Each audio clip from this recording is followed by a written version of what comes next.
over the past few years, Brighton have developed something of a reputation for being a bit of a bogey team for Liverpool.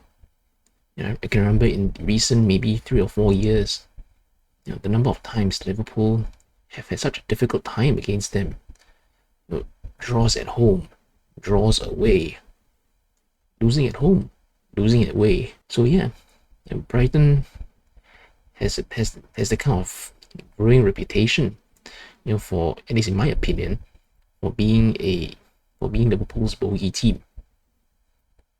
Now, granted, Liverpool did win that League Cup tie a couple of days ago away at Brighton, but even then, they managed to make things difficult for themselves with the way they gave away a couple of goals very cheaply. So today's match, it was not a surprise to see Brighton play the way they did, with being on the front foot, being aggressive, trying to make life difficult for Liverpool. What was surprising was seeing the way Liverpool made life difficult for themselves. Because right from the very start, Liverpool were just not on it. Brighton started fast, they started aggressive, they were on the front foot, they were physical, they made everything a battle, they battled for the ball, they, every 50-50, every sort of like tussle for the ball, two players involved, 3, 4, 5 players, all getting very scrappy. They made it a physical battle all around the field, and Liverpool, for whatever reason, just could not compete. Every time there was a 50-50, Brighton were there first. Every time Liverpool had possession, the Brighton players were right there, nipping at their heels, tackling, kicking, whatever, any and every which way, to win the ball back, and launch another attack. Not just the fact that Liverpool simply did not compete physically, but on the occasions when they did have the ball, their passing was just terrible. Sloppy is one word. Inaccurate. But when watching the match unfold, when they passed the ball around, it was as if it's like okay, you used, like, there's the phrase limp wristed. This felt more like limp ankle. No conviction in any kind of passing whatsoever. In situations where they need to put a bit of weight on the pass, a bit of oomph to it, they didn't do that. Then the ball just trickled over to a Brighton player. In situations where the pass should have been very easy, very simple, very straightforward, you can see the player there just zipping a good pinged pass there. They couldn't do it right. And time after time after time, they gave the ball away in dangerous situations. They gave the ball away in their own half. It was like nothing was going right. No, like I said, no conviction in whatever it was that they were trying or not trying to do. And ultimately, it was not a surprise to see Brighton score. It was a very nice finish on the goal. The ball that was curling away from Kelleher, hit the far post and bounced in. So no surprise to see Brighton take the lead, after playing as well as they did, and after the way Liverpool played as badly as they did. The entire first half effectively felt like a write-off. Watching it, and just the impression that I got watching that first half,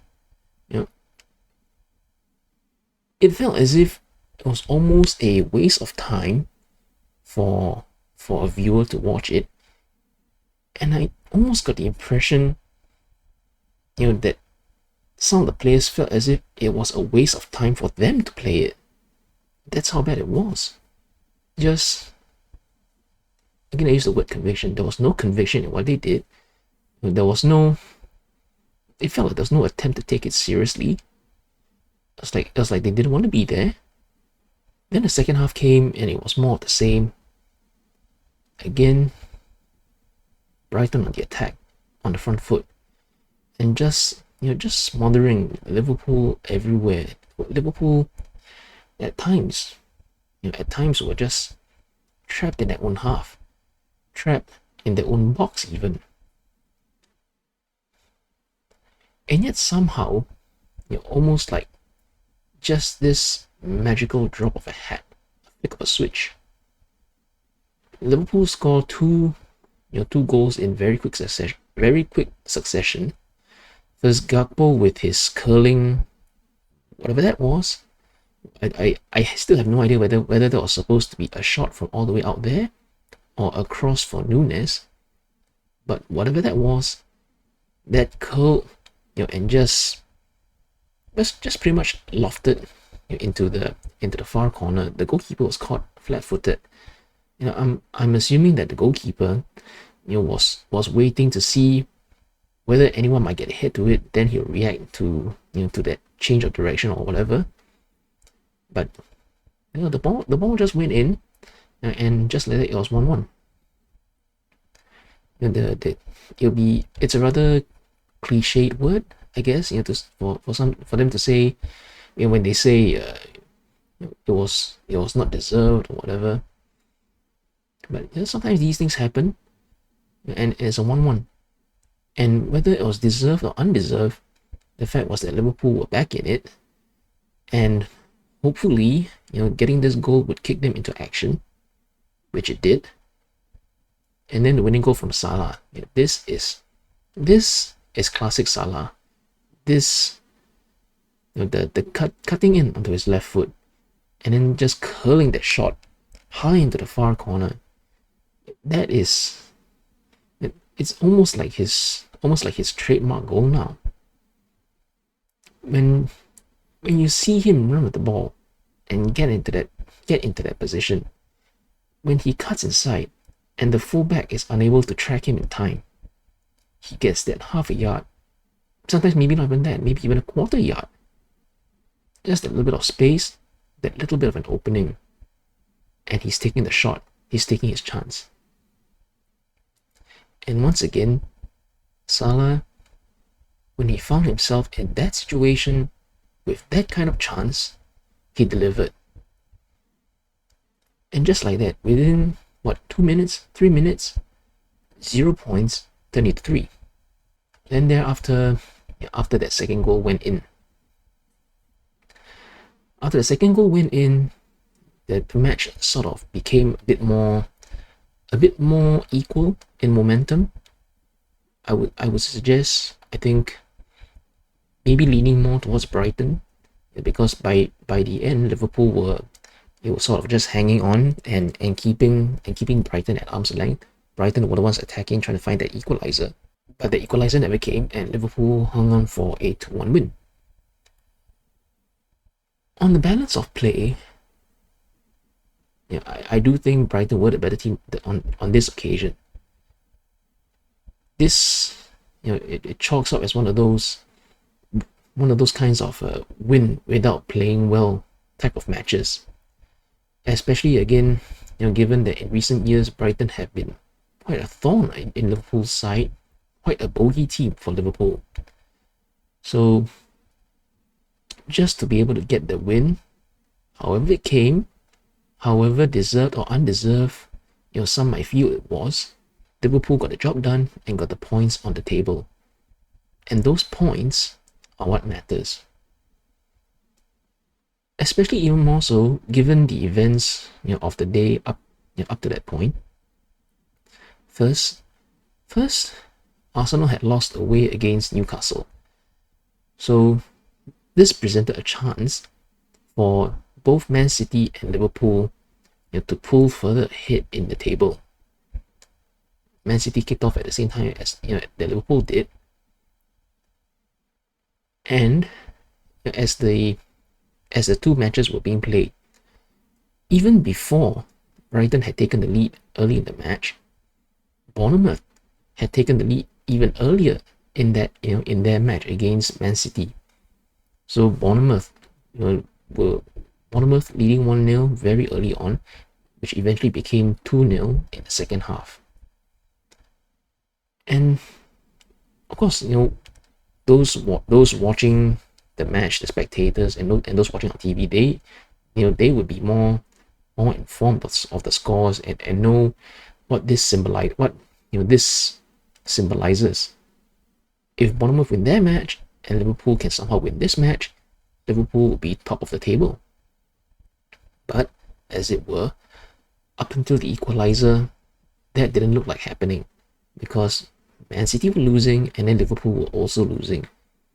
And for the fans watching, it would have felt like a very big chance thrown away through sheer what would be a very good word? Lack of conviction? Apathy? Maybe? Because like I said, the first 60 plus minutes up until the equalizing goal, it did feel like a lot of Liverpool players were playing as if were playing like they had no conviction in whatever they were trying to do. They played as if they didn't want to be there. They played as if they didn't care. And the body language of some of them, it just stunk. It really did. But okay, Liverpool did get the 2 goals, as it were, and again Salah delivered, and ultimately Liverpool now lead the table by 2 points, and this is just another game that, in hindsight, can be ticked off. 3 points in the bag, 3 points on the table, and then move on to the next match. And hopefully, in their next match, it won't be as bad as this one, at least in performance. The result needs to be good, i.e. a win.